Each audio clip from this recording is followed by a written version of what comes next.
Hey, in celebration of May the 4th this year, I decided to take a look at some of my older retro LEGO Star Wars sets. So this is my review of the LEGO Star Wars Naboo Swamp set from 1999. It is a very basic Star Wars LEGO set, but it is one of my all-time favorites. I think many would agree with me as well. This sold back in 1999 for as little as $10 US. Can you imagine? 81 pieces and 4 minifigures. And while that 10 USD should translate to around 18 or so today, the set is actually worth around $130 in NZ currency sealed.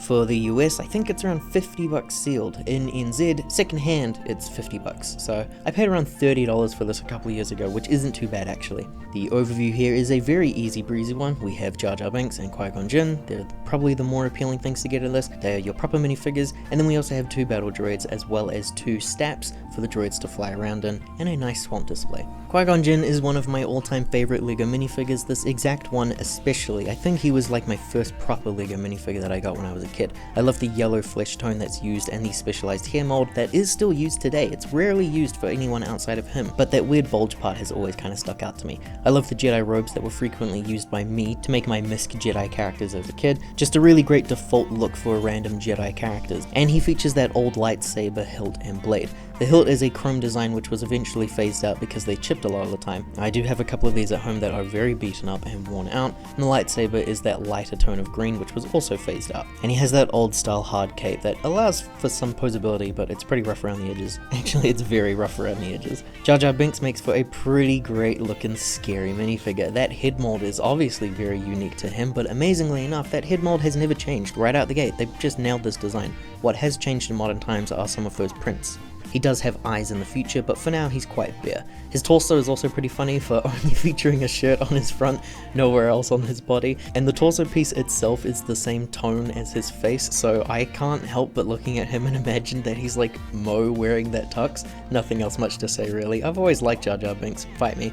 The goats of this set are these guys, the battle droids, which amazingly have never changed their molding since 1999, besides the arm being straightened and rotated eventually. The chest, the legs, the head, and to some extent, yes, the arms, have all remained the exact same since its original conception. Star Wars designers just continue to win. What I love the most about these guys was that their very special assembly meant that they were very easy to rip apart and play. They do stand together very easily and pretty solid, but they could easily break apart from those Jedi attacks. Good stuff, man. Mine are quite old and frail, however. Because there's so many accessible out there, they're pretty easy to replace. Something unique to the older style were these backpack pieces, which is just a Lego tile, but Lego used it to represent their Comlink booster packs. I think it's really cool. I miss this design. It works really well for what it is, and it makes them stand out compared to the modern ones that are just pretty bare.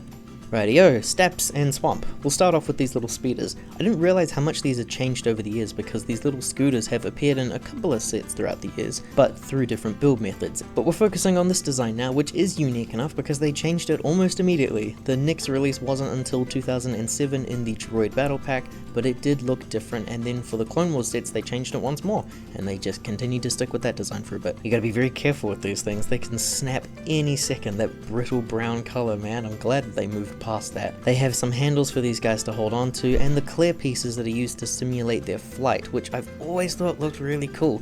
I love using parts like this in other displays. The exact same build is used again for the other one, so there's no need to inspect the other one, but hey, you get 2 of them. The swamp is very simple in its design. It's almost like a kid just built this. It's pretty great, its execution though, I do really like this. It's very plain blue base plate with some bricks of green and brown to build out the area a little. We have larger brown bricks, I guess to simulate land for Qui Gon to be on, but I also just imagine that the blue is like ankle high maybe, because how else are they standing? So I prefer having these characters displayed on here. There's also these classic green seaweed pieces that are hanging down, and I love the fact that 4 of them are used across so it looks like it's an overgrown area. There's also the whip piece that's used here in green, which adds for some extra dangling vine pieces, making a good contrast to that seaweed piece. Jar Jar is displayed on the box by swinging on them, so you can replicate that if you'd like.